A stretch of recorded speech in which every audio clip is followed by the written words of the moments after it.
Olá, paz do Senhor.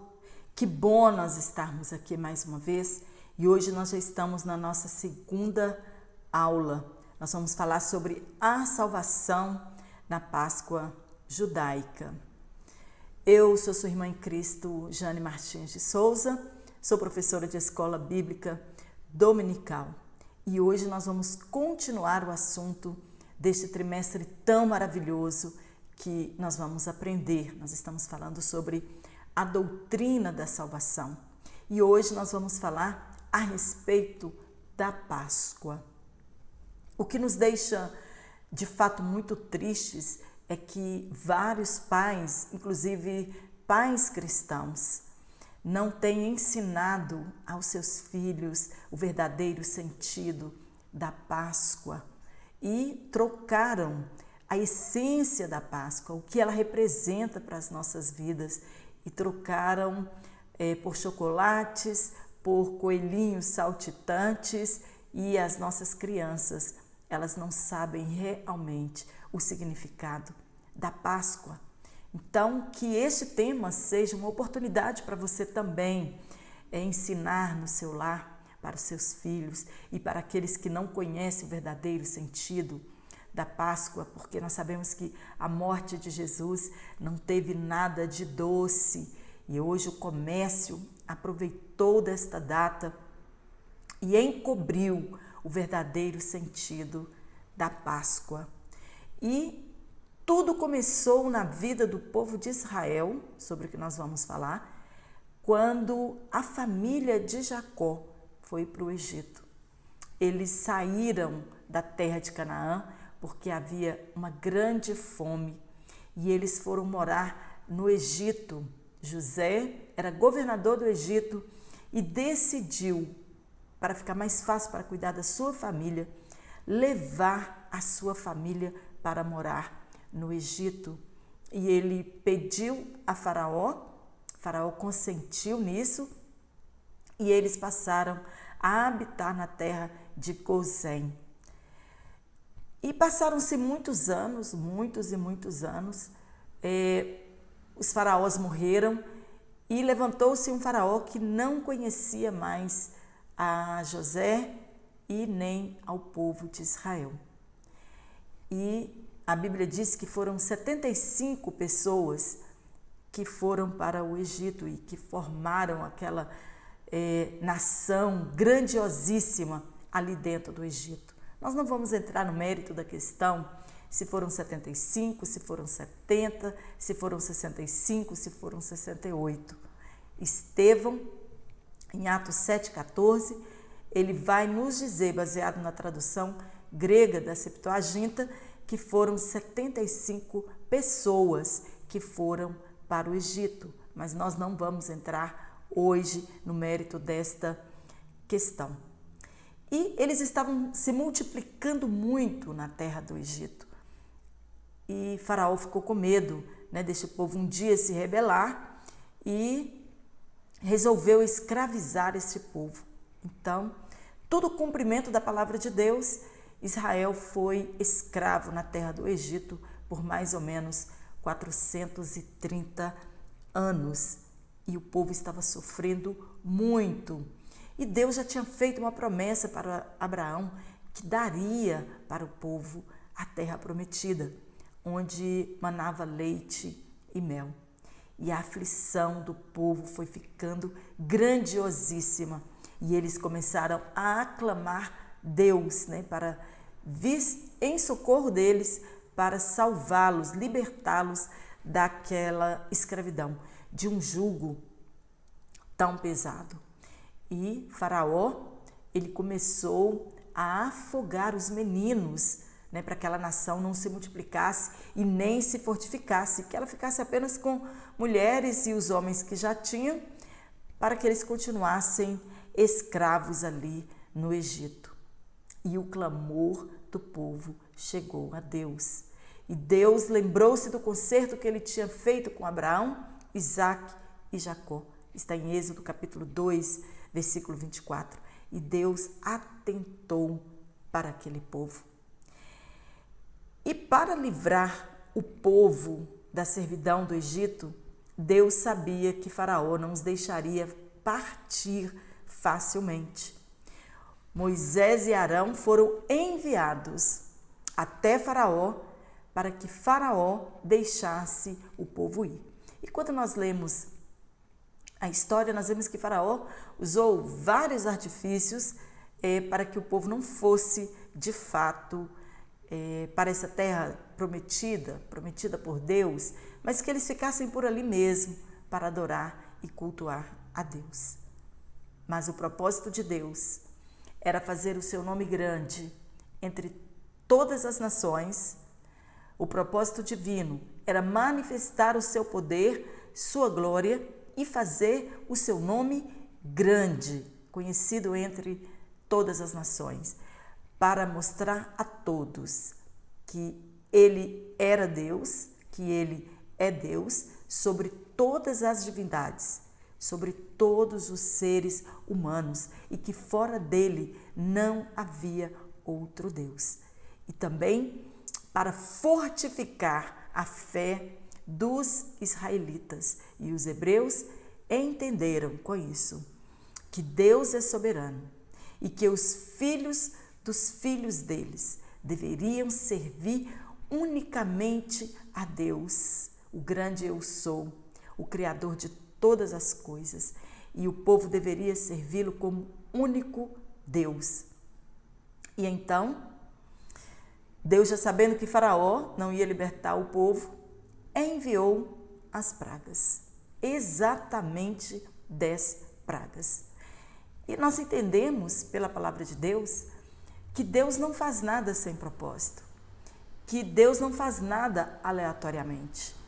As pragas, elas não foram selecionadas de maneira desordenada, mas com um propósito, com a finalidade de provar para os egípcios que Deus tem todo o poder.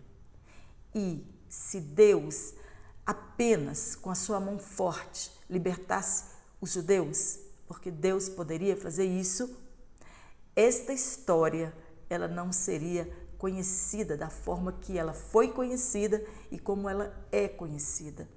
E ela seria contada apenas até uma determinada geração e depois ela seria esquecida.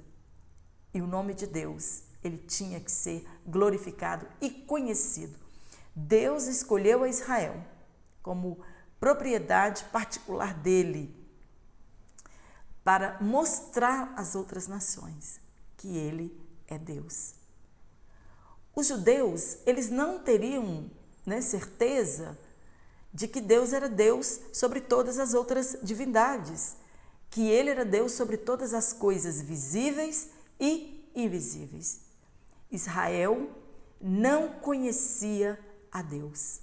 Faraó não conhecia a Deus. Está em Êxodo capítulo 5, versículo 2, também Êxodo capítulo 6 e versículo 3. Foram 10 pragas e cada uma delas tinha um propósito.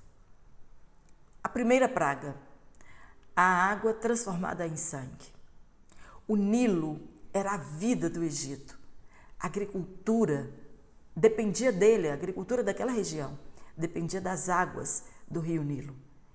E aquela praga foi uma ofensa ao Deus, com letra minúscula, do Nilo, que era a personificação de Hapi, que se acreditava ser o Deus da fertilidade. A segunda praga foi a praga das rãs.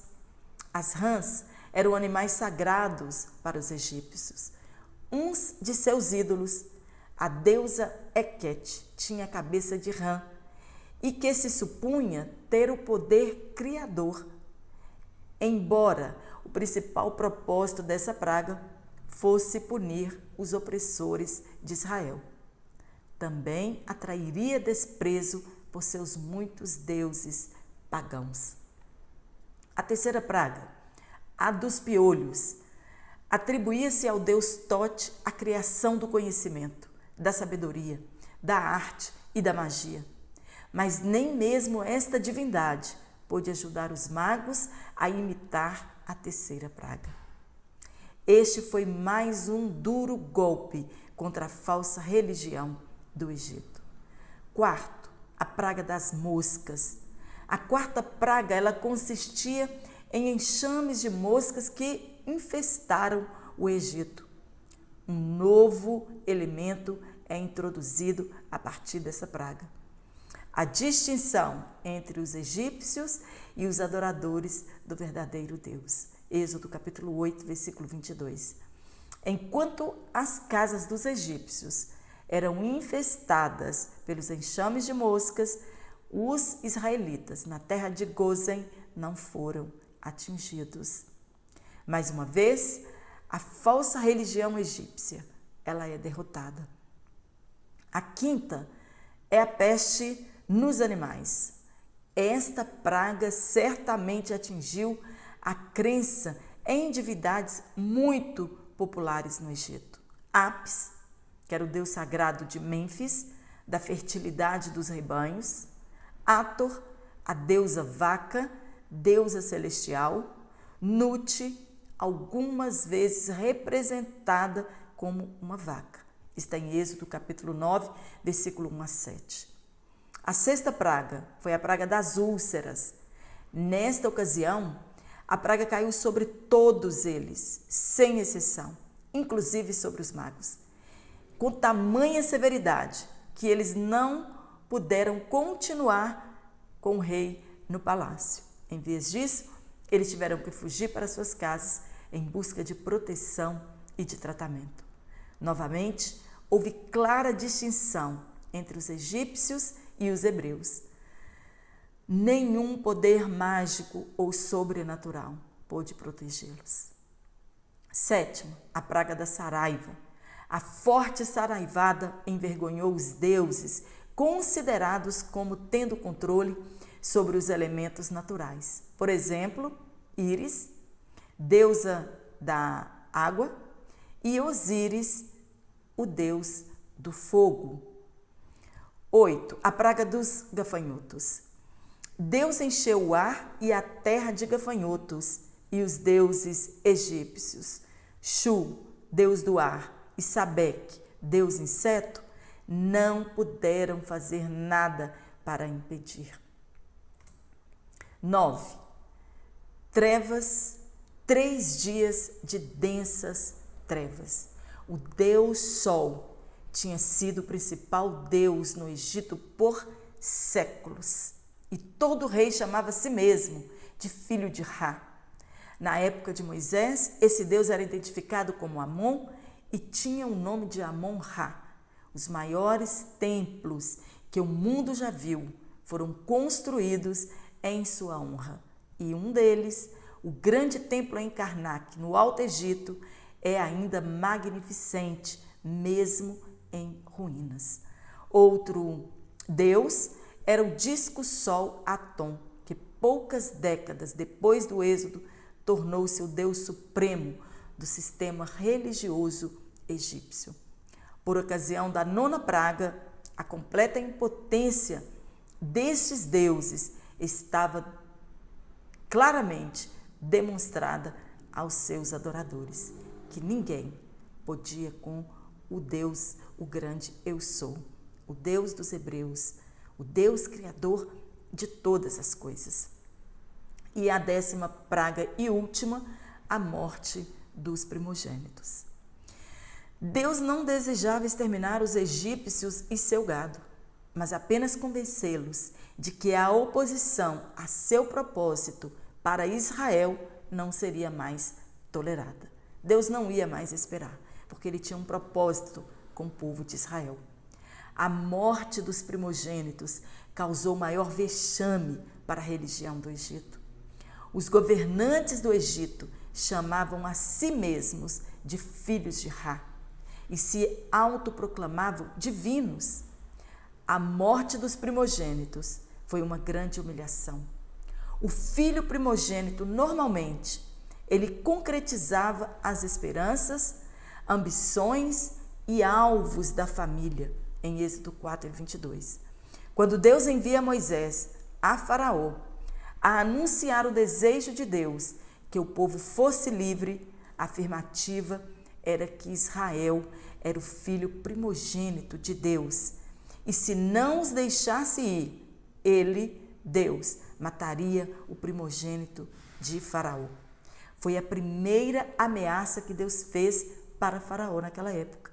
Porém, foi a última praga enviada por Deus e definitiva para que Faraó deixasse o povo sair do Egito. E juntamente com a 10ª praga, Deus instituiu a Páscoa dos judeus. O que significa Páscoa para os judeus? Todo o capítulo de Êxodo 12, nós vamos ler a respeito de como se deram todas as coisas. Do hebreu, Pessá, passagem, festa com que os israelitas comemoram a saída do Egito. É a passagem à liberdade e à comunhão plena com Deus. É o acontecimento mais importante do Antigo Testamento. A partir daí que a história da salvação começou a ser esboçada com cores mais fortes. Está no nosso dicionário teológico. Deus mandou um anjo destruidor através da terra do Egito para matar todo o primogênito, desde os homens até os animais. Deus deu uma ordem ao povo hebreu e a obediência a esta ordem é que traria o livramento aos primogênitos deles. Cada família, um cordeiro macho de 1 ano de idade, sem defeitos, e devia sacrificá-lo ao 14 dias do mês de Abibe, que era o mês de abril e maio, para nós. Eram famílias menores, poderiam agrupar-se com outras, até que fosse o suficiente para consumir todo o cordeiro naquela noite. Não podia sobrar nada daquele animal. Parte do sangue daquele animal sacrificado deveria ser aspergidos nas 2 ombreiras e na verga da porta de cada casa. No 10º dia o animal seria separado e no 14º dia aquele animal seria sacrificado. Quando o destruidor passasse, o anjo destruidor passasse por aquela terra, ele passaria por cima daquelas casas que tivessem o sangue aspergido nos umbrais e nas vergas daquela casa. Daí o termo Páscoa. Pular além da marca, passar por cima ou poupar. Isso que significa Páscoa. Passar por cima ou poupar. Assim, pelo sangue do cordeiro morto, os hebreus foram livres da morte naquela noite. Deus queria ensinar para o povo a importância da obediência e da redenção pelo sangue, apontando assim para o advento do Messias. Nós sabemos que todas as coisas do Antigo Testamento prefiguram todas as coisas que aconteceram no Novo Testamento e as coisas que ainda vão acontecer. Apontava para o Cordeiro de Deus, que tiraria o pecado do mundo, que tira o pecado do mundo. E obedeceram naquela noite, em tudo. Estavam prontos, cordeiro assado, preparado com ervas amargas, pães asmos, isto é, um pão sem fermento, vestidos para partir a qualquer momento. Nós sabemos que as ervas amargas representavam os anos de escravidão que eles tiveram no Egito e que os pães asmos sem fermento significava separado do pecado, separado do fermento dos egípcios. Depois deste livramento, eles iriam celebrar a Páscoa toda primavera. E esta celebração, ela seria em estatuto perpétuo. E durante estas celebrações, eles deveriam contar todos os acontecimentos daquele dia para os seus filhos e para gerações futuras, para as gerações que estavam chegando. E quando seus filhos perguntassem que culto era aquele, eles iriam explicar o grande livramento de Deus, que Deus dera para o povo naquela noite. O êxodo milagroso do Egito e a libertação da escravidão está registrado em Êxodo capítulo 12, versículo 26 e 27. Depois de construído o Templo de Jerusalém, as celebrações passaram a ser em Jerusalém. Está em Deuteronômio capítulo 16, versículo 1 a 6. Os animais eram mortos no templo e depois levado para casa para se fazer a ceia, de Páscoa. E eles passavam 8 dias comendo pães asmos, o matizá. Eles tiravam todo o fermento das suas casas naqueles dias e já apontava para a separação do homem do pecado. Esta libertação, ela foi experimentada por uma nação inteira. Poderiam agora servir e adorar a Deus livremente. E a festa da Páscoa é a principal festa judaica, celebrada no dia 14 de Nissan, na primavera, em uma data aproximada da Sexta-feira Santa. No Antigo Testamento, encontramos grandes celebrações de Páscoa. Uma em 2 Crônicas, capítulo 30, versículo 1 a 20, celebrada pelo rei Ezequias. Outra, também em Crônicas, capítulo 35, versículo 1 a 19, celebrada pelo rei Josias. O Cordeiro Pascal era um sacrifício a servir de substituto do primogênito.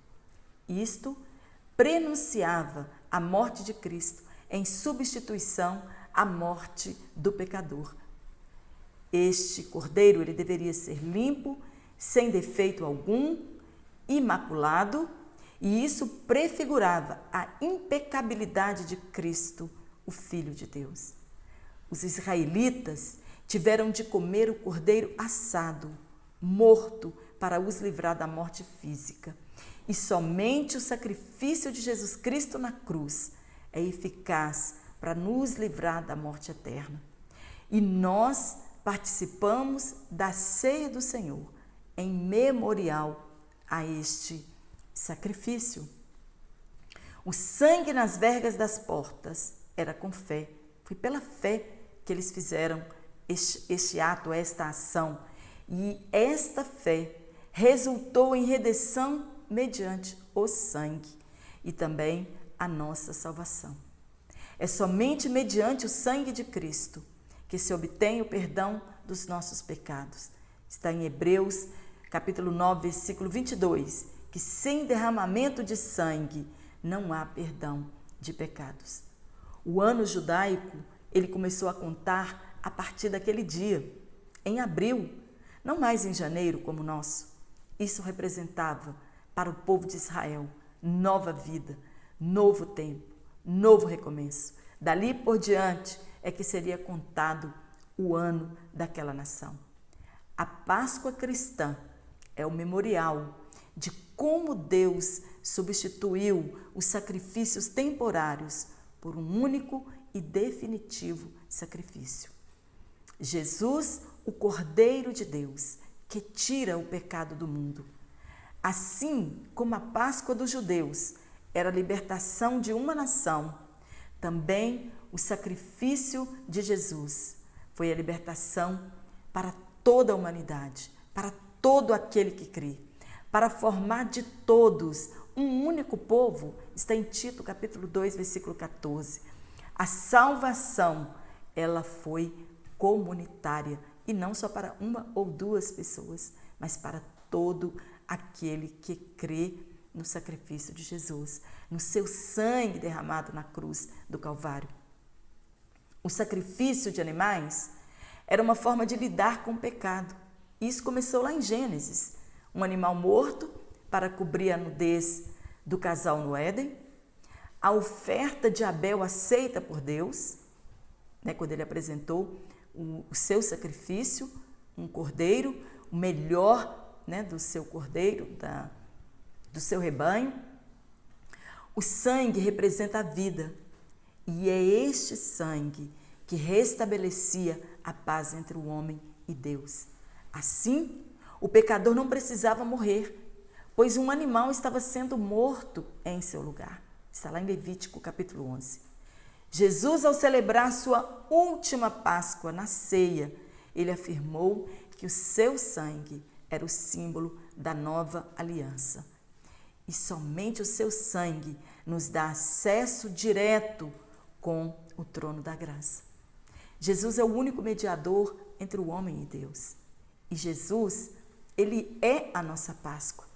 A única passagem que nós temos para a libertação do pecado, de não sermos mais escravizados por Satanás.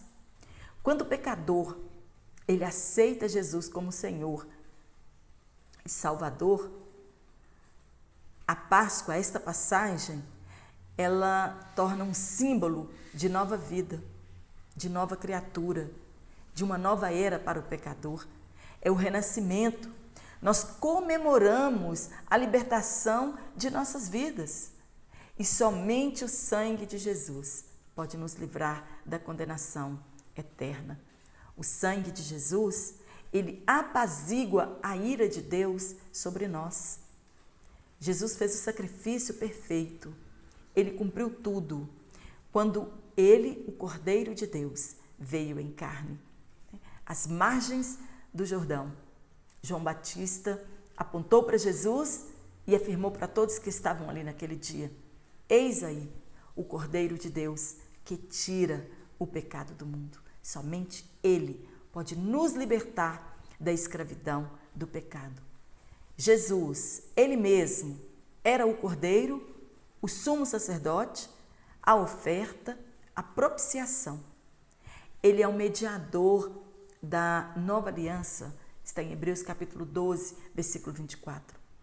Jesus cumpriu todos os rituais do sacrifício da antiga aliança. Tudo apontava para ele.